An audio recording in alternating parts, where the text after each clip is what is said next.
So with it being the beginning of 2019, I figured we'd pull out the old knife collection and see what we got going on there, because my last knife collection video, it went over real well.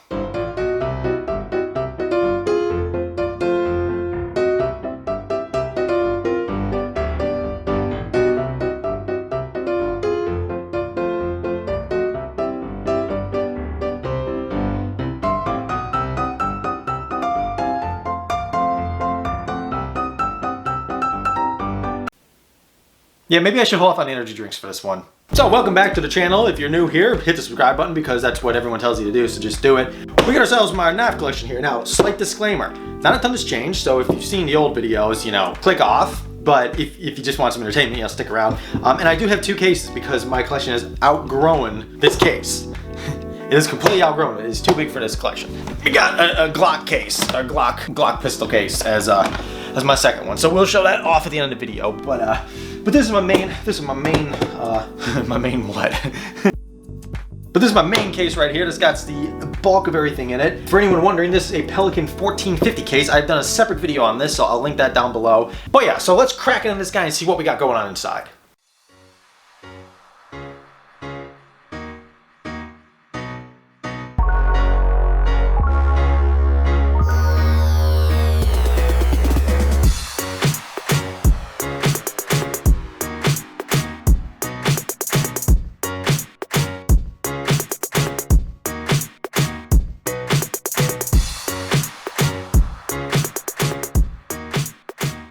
Alright, so before getting into all of these knives, I gotta show you what my current EDC is. Of course, anyone who knows me would know that it's the Benchmade 51. Now you might be asking yourself, or telling yourself, or talking to yourself. If you are, I'm sorry, go see a psychiatrist. But hey, Mr. Man, you have another Benchmade 51 there, and a second 51 over there.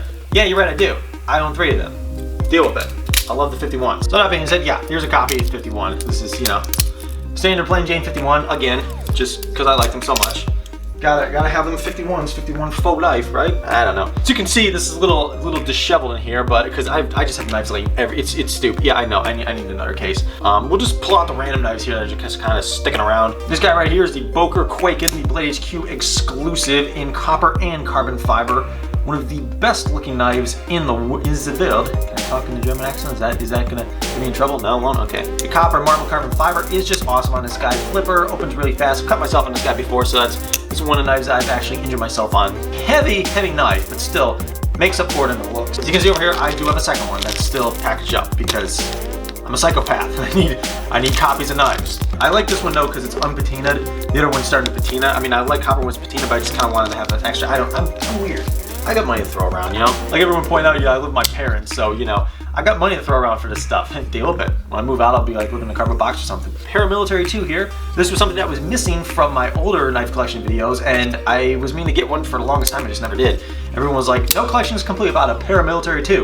Now I have one, so I have a complete collection, so shut up. Right here, we got an exclusive. A lot of these knives are exclusive. Not a lot of them, but most of them you can't get anymore. This is the Yojimbo 2, I think it is, can't remember the name, stupid me. The Blade HQ exclusive with the G10 and the M4 steel. Being the Blade HQ exclusive, yeah, it kind of got that extra little pizzazz faster too. A little pizzazz. It's fun to have. Don't know what I'm trying to say. A Spyderco bug, gotta have a Spyderco bug. You just gotta have one. Gotta have one of these guys. If you're a knife guy and you don't have one, what are you doing with your life? Godfather OTF Spike. This will get you arrested in a rush, so I never carry it. Because, I mean, this is the quickest way to get yourself a free stay at your local penitentiary. Now a pretty knife. The ProTech Godson. Yes, look at that action. We gotta do that again. ProTech Godson. Steampunk copper. This is a knife. I mean, all these are knives, but this is a knife. I mean, just look at that engraving on that copper. I mean, that is awesome. That's awesomeness. Awesomeness in a knife. Starting on the line, we'll start on the top. These are kind of more, I kind of had them arranged semi to brands, sort of. I mean, the best I could, because I get lazy doing this stuff, and we'll start here with the first one, which is the Strider SNG. Okay, that failed. Let's do that again. Try not to drop it this time. The Strider SNG. This is one of my favorite knives in my collection. I don't know if Strider's still in business or not, because I heard that they went out of business, and Monkey Edge just said that they got Striders in stock, so I don't know. But definitely, I've played with this knife for a long time, ever since I got it. Just something about the Strider. I like the balance on it, because it's a little more blade heavy. I don't know, there's just something about the Striders I just love. I got a Hinder XM18 Gotta have their Hinder in the collection. Not my favorite, but I mean, you know, it's a solid built knife. I bought this back when they were going for 700. So yeah, I kind of got an attachment to it because I spent so much money on it. Rounding out the Holy Trinity here, we have my Chris Reeve Sabenza. I just had to go all out and get the Damascus wood inlays, gold accents, really smooth action. I've actually dropped this. I was pulling out of my pocket one day to show my brother, and I threw it onto a granite floor. All right, this knife's a little bit of an oddity, and that is the Phantom Steelworks Skinwalker, made by Chris Martin. People in the knife community, I don't know everything about everything that happened, but Chris Martin kind of disappeared. And he had a bunch of people that were waiting for knives. But I was able to pick this guy up on the secondhand market, the Skinwalker. I just love the look of this thing. It's a good looking knife. I love the anodizing on it. I love the murdered out finish, as he calls it, like all that radius. It's a really comfortable knife to hold, even though it doesn't look like it. It looks like it would hurt you, but it doesn't. Got our Warren Thomas Baby Bushido prototype. This is actually owned by another YouTuber, and I ran across, well, it's sort of like he ran across my video on this a long time ago, and he's like, hey, that's my knife, and I'm like, it sure is, because some of like the little blemishes and stuff match up. This thing is all titanium and G10, even the blade is titanium, so that's why it has an interesting look, that interesting carbonizing down there, because titanium is too soft to hold an edge, so you need to have a really hard carbonized edge, if that makes sense. I don't know if that, but it kind of looks like a Spyderco design a little bit, but it's just a really cool look. I love that radius G10 here. This knife here, everyone's asked to buy this from me. I mean, which I guess I'm flattered, but you know, I'm not selling it. This is a original branded Chimera 2. One of the old ones. I got this back in, I think it was 2010, so it's 8 years old. I mean, man, that's a long time ago. Really chunky knife, all stainless steel. This was actually my first folder thing I bought for myself, which is kind of stupid thinking about it now. But it's really heavy. It's a really heavy knife, but I just kind of got that sentimental attachment to it where I'll probably never get rid of that guy. Got a Piranha Bodyguard. Whip. Lightweight, little aluminum, little S30V blade. I just got the raw aluminum and the stone washing. I kind of wanted the green handle, but this was what was available, so I went with it because I needed a knife fix. Not super heavy firing, but I mean, I've never had an issue with deploying or anything. All right, let's see if I can get the name of this. This is ZT0561. Did I get it right? Yeah, I did. ZT0561. Huge, chunky, lunky little beast of a knife here. Everything, I just use beast all the time for knives. I don't know why, it's a word that just comes out. Huge tactical folder. There's people that went into depth why this is an awesome knife. Oh yeah, good flipper too. ZT makes some big knives. And surprisingly, it's the only ZT knife I own. So hey ZT, hit me up and send me something. I'll review it. I'll just sell out. No, I won't sell out. They're good knives. Hogue EX01. There we go, look at that. I'd seen this on the front of I can't remember what the catalog was. It was Blade catalog? It was some knife catalog, and I just fell in love with it. I'm like, I need to get it. I need to own that. I need it in my hands, and I got it in my hands now. The one issue with it is the stupid pocket clip. The worst looking pocket clip in the world. This is the Emerson CQC7, my nemesis, because I split my thumb open on it pretty severely. Emersons are just kind of known for being like the tactical knife, I guess, you know? And they got the wave feature and all that fun stuff. It's a good knife, I just had a bad experience with it because of being stupid. Wouldn't tell anyone not to buy one, you know, I want to get one at Caramus to try it out. So Emerson, hit me up. I need to get some brand deals going on here. Someone tell these websites and companies just start sending me stuff. I want free knives. It's a Paragon Warlock. I've done a video on this specific review not too long ago. Come on, open up, there we go. It's hard to do this on camera. Let's redeem ourselves here. I can't do it on camera. Basically, you pinch and the blade just swings out, opens up. So it's a dagger. It's a double-edged dagger, if that makes sense. It's a lot better in my other video. Go watch it. And I'm dropping all these knives. I keep pulling them out and they keep dropping. This is SOG Aegis. Another knife I've had for a very long time. These have been reviewed extensively by, well, specifically Nut and Fancy has one of the best reviews on it, which is what actually pushed me to buy it. The only SOG knife I don't know, I think. I don't think I own any other SOGs. Don't believe I do. No, I own the frame lock version of this, which you'll see in a couple minutes here, probably about like 6 hours. If I don't shut up. And here we got best knife in the world. It's the Spyderco Endura. Classic knife. Everyone should have an Endura. If I needed to grab just one knife or recommend one knife to anybody, this is it. Either the Endura or its little brother, the Delica. And the nice thing is they do make it in a wave version, collaboration with Emerson, the waved Endura. So if you want something a little more tactical, a little more self-defense worthy, I guess, which I don't think that's good for self-defense anyway, but that's a whole topic for another story. A whole topic for another story, a whole topic for another video. We'll do that. If this video gets 18 billion likes, I'll tell that. I'll tell you my reason behind why knives are not good for self-defense. Also got here the, what the hell's the name of this? The Spyderco Pacific Salt. This one complete brain dead, couldn't remember what this was. Pacific Salt, or their salt line from Spyderco has H1 steel, which I have no clue about anything to do with chemical compositions and how steel's made, but it basically won't rust. I mean, there's been tests with these knives that they've been put through torment and they just don't rust. So, you know, don't have any first-hand experience with mine in those situations, but from all the videos and tests done, you know, they are very, very good at rust resistance. It's Spyderco Delica. Like I said, mini little baby brother to the Endura. I mean, this is probably the smallest I'd go with for a knife, but it still fits really well in the hand. I got the half serrated version just because I feel like this specific combination is the least scary. Least scary, you know, to the sheeple, the general masses. Or this, you can buy this if you want. This is the Spyderco Sage 1 in carbon fiber. This is like a little suit knife. You know, you wear this if you're wearing a suit and you don't want to freak people out in the office. You know, Janice from over in accounting freaks out because she sees you open up your Doritos with, like, I don't know, you know, the ZP. You know, she freaks out. She calls HR on you, and then, you know, you end up getting fired from your job, and then you lose your house, and your wife divorces you, and then your kids hate you, and, you know, you just buy this knife, you know, and you'll be fine. You won't have to deal with any of that stuff. And someone's gonna be like in this video, you know, he's on crack. No, I'm not. I haven't had any crack since that last video. I mean, I haven't had any crack at all. Don't do drugs, kids. Drugs are bad. This is Barkow Techno. This is my custom flame anodizing. I've been wanting to switch out that backspacer for about 4 years now, and guess what? I'm lazy and I haven't got around to it. You knew this was coming. Spyderco Tenacious. Okay, that failed. Hang on. Let's try this again. Alright, you knew this was coming. Spyderco Tenacious. There we go. Every collection has to have a Tenacious, and I have 2 of these, and one of them's a complete piece of junk, but I don't know. I think I just got a lemon. They came up in price, so that's the only issue. They're a little more expensive, where I feel for the price there's a lot better options out there, but it's still not a bad knife. I mean, you can buy these guys at Walmart now, so at least the Walmarts around me carry them. So it's readily available, which is nice to see from a high quality, you know, brand like Spyderco. Now getting into Benchmade, and I've done a whole video on Benchmade, why I love them, why I think their knives are great. This is just a standard reptilian. This thing is just so fun to play with. The axis lock, it feels like it's riding on buttered glass, if that makes sense. I mean, it's just so smooth. Like, I'm barely, like, that didn't pop out there, but I'm just like giving it the lightest little taps, and it's like, it's so smooth. I love this thing. I mean, I got me a lot of Benchmades that I love. Like this is a Ruckus too. This is an automatic, hardest firing auto that I got. Look at the thickness on that.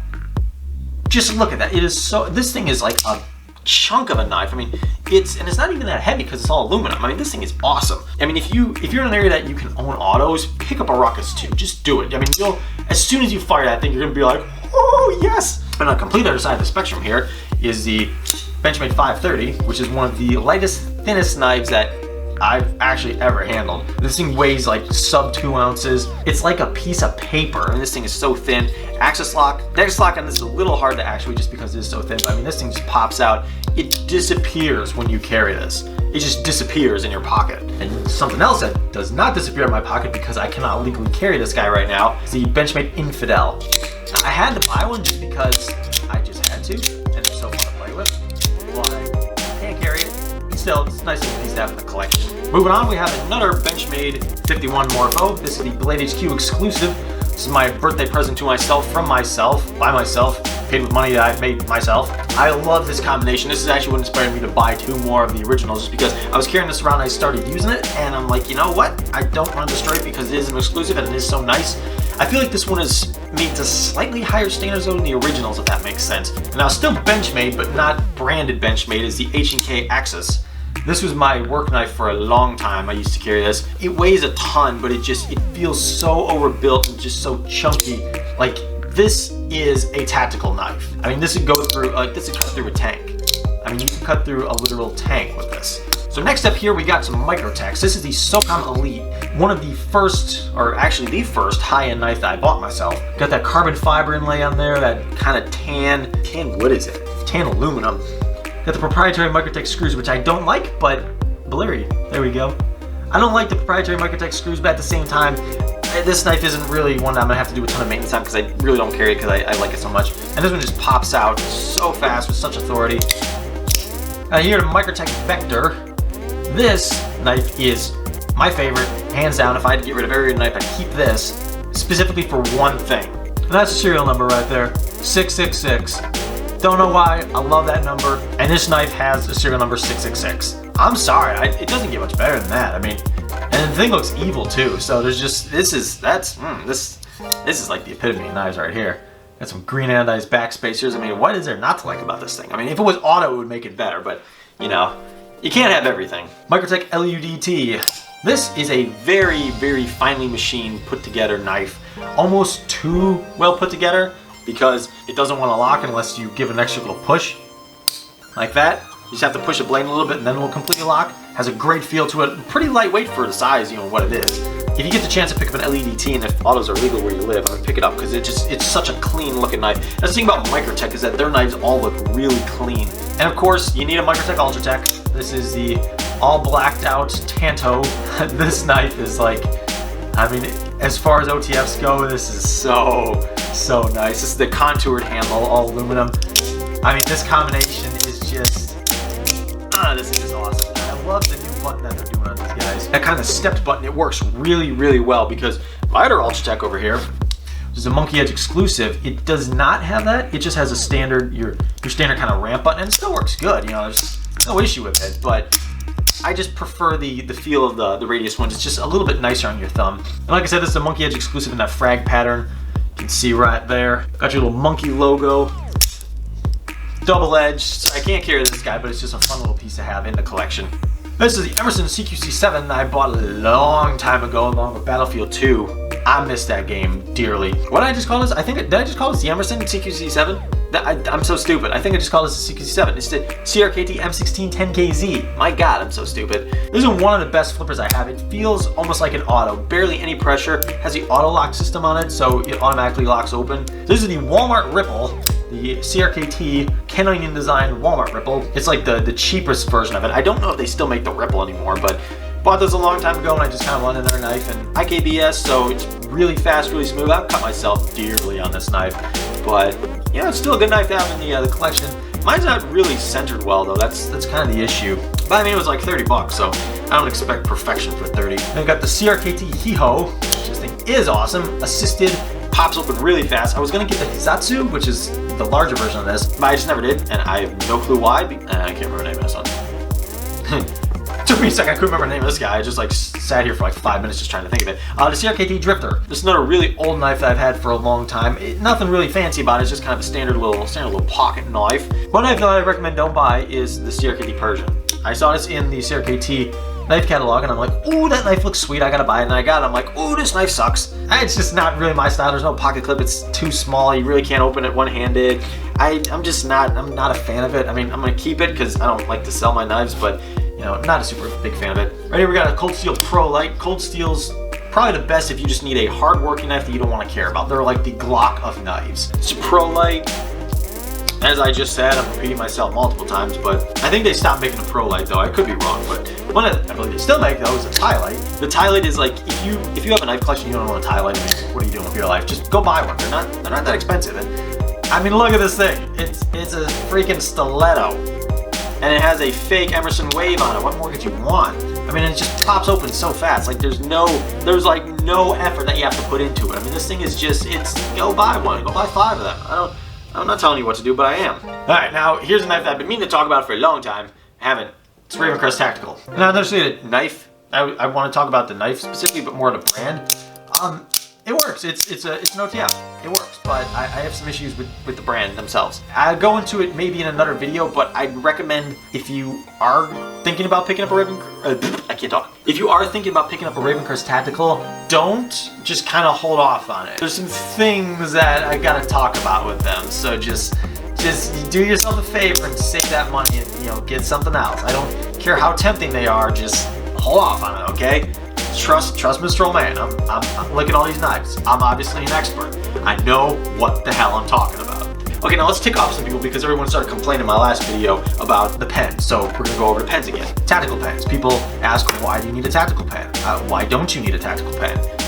I mean, what if you're in an airport and you get attacked by 50 ninjas with fully automatic AK-47s, and Osama bin Laden's zombie ghost comes back from the dead? and you're in an airport. You can't defend yourself with anything, but you can carry a tactical pen into an airport, or well, I'm not telling you to do that, but I've heard that you can. I've never tried it, but you know, I've heard that you can, so just don't take my word for it. You know, look into your local laws and stuff, because I don't want to be responsible for you getting, you know, shot by your TSA or something. This is a Smith & Wesson tactical pen. I've had this for a long time. It's good, it's cheap. I wouldn't necessarily recommend this if you want a high-end pen, but if you want a tactical pen, get it, except it's branded Smith & Wesson, so someone's gonna be like, what is that in your pocket? Is that a gun? And they'll shoot you dead. So just be forewarned. Got here a Matthew Martin click pen with a silent click. Click, click, click, click. Oh, I'm sorry, it's supposed to be silent. I mean, you can still kind of technically hear it, but this thing's carbon fiber and copper. I mean, it just fits with my whole aesthetic here, you know. Goes really well with that Quaking. I mean, it's a nice little silent. And I'm scared of losing this though, so I don't carry it like I should. One pen I do carry though is this Hinder Investigator in spiral copper. This thing, I mean, I carry this all the time. This is like my EDC pen now. The thing is so small, weighs a ton though because it's copper, so it's counterintuitive. But I mean, look at it, it's copper, spiral copper pen. Why not? Actually, I'm not putting this back in the case. I'm putting this in my pocket right now. Got a Hinder Extreme Duty pen. Duh. These are pens. These are all pens. Hinder Extreme Duty. I don't like the way that this looks with that stupid cap on the back, but at the same time, it's aluminum, it's lightweight. I mean, this is probably the best Kubotan that you could get as far as the pen goes. I mean, it's a pretty decent size. You could bash someone's skull with that, you know, do fun stuff with it, I guess. I don't know. Use your creativity. I don't know, people. Don't think they make this one anymore though, but I mean, I carry it all the time. As you can tell by the completely destroyed finish on there. This is a CRKT tail pen. It's one of the cheapest, not really cheap, it's not cheap, but it's one of the more affordable, but yet huge, chunky aluminum, oh my god, bash someone's skull with it pens. Might as well just have a full aluminum Kubotan. I mean, the size of it's awesome. If you were to get hit by that, Alan Lishwitz's signature logo, if you were to get hit by that, I mean, you'd probably go to the hospital, so, you know, don't get hit by it. Oh, and it does have what they call a DNA scraper. I figure you're gonna scrape someone's skin cells off of it, or I don't know what the fuck. Why do they come with these stupid names? Are you still here? Good, because now we have our smaller little, I just realized the camera's not at the right angle. There we go, look at that, I fixed it. There you go, are you happy? Good. We have a smaller little case here that we'll get into. Don't really own many fixed blades though, but we'll show off these guys, the Cold Steel Koboom. This is like the first real knife that I actually bought myself because I was like, you know, I need a knife for fighting ninjas, so I bought this, and I have not fought a ninja yet with it, but it would do good for that. I would be able to fight a ninja if I wanted to. I mean, this is something that you'd want if I could go get the sheath now. Pardon me, excuse me. This would be something that you'd use if you were over in Afghanistan or something, you know, fighting like Nazis. Who are we fighting again? I don't remember. Have a Cold Steel GI Tanto. This GI Tanto is massive. It's bulky, it's chunky, it's cheap. So if you need just a big knife to like fight werewolves with, get this one. This is it's a knife. It's of course it's a knife. It's sharp and it comes with this stupid little sheath. So yay! You can tell I'm wore out. I have not had my energy drink. I have not drank this. I should have drank this. These are just a couple little random things that we have hanging around here. So the Damascus cleaver, I cannot remember who made this though, but I got it off Blade HQ. It was like 20 bucks. Cute little thing. I keep meaning to make a specific video on it, but it's just like, you know, it's a little, you can chop meat or something with it. I don't know. I don't use it for anything, but it's kind of cool. I got a Victorinox, what's this called? Cadet something? A-Lox Cadet. It's a good little pocket knife just to kind of carry around. First knife I bought, or actually not first knife I bought, but first knife I received, the Victorinox SD Classic. Everyone and their dog owns one of these, but it's kind of what started me off, so I keep it hanging around. What do we want next? What knife do we want next? Here's a Ganzo. Almost dropped that thing many times. It's a Ganzo, can't remember the name on it, G719G. Bought this off eBay. Yes, eBay. I bought a switchblade off eBay. It's doable. It's possible. You can do it. I wouldn't recommend doing it, but you can do it. This is a Kershaw, Gay Onion as I dubbed it. Rainbow, just look at that. I mean, that is obnoxious, but it's kind of funny. It's kind of a joke knife now. This, I keep saying this is, you know, I gotta change up how I introduce these knives, but this is the Cold Steel Voyager XL. It's like a 5 or 5.5 inch blade. I can't remember the exact size, but this is actually bigger than the GI Tanto. I know, it's kind of funny, but it's a folder. I bought this one, I was like, you know, I'm gonna carry this instead of a gun. And I was like, you know what, I'm not gonna carry this instead of a gun because knives are kind of stupid for self-defense. Plus, you know, this thing is way too big. SOG Aegis frame lock. This is the Walmart version of SOG Aegis, a lot cheaper than the standard Aegis, but still I feel like that is good. You know, if you only have $20 to spend, you know, pick up yourself one of these guys because they're fast and it has the same blade shape, which I mean that's kind of the main draw of the Aegis is that blade shape. And I've done a separate video on this guy. It's called like Walmart knives or some BS like that. You go check it out, you know, because give me views. I want views. Do it, do it, do it. And if I can get this out, what about cut myself? Come on, get out. Oh, there we go. Little Spartan blades, Enyo, fuzzy Enyo. Got a little planet, a little Spartan, a little Spartan. This is Spartan. This is Spartan. When you watch these videos, you get my quirkiness. I'm sorry, that's just what happens. What the hell is the name of this knife? This is the Kershaw Emerson collaboration. I cannot remember. What is the name of this one?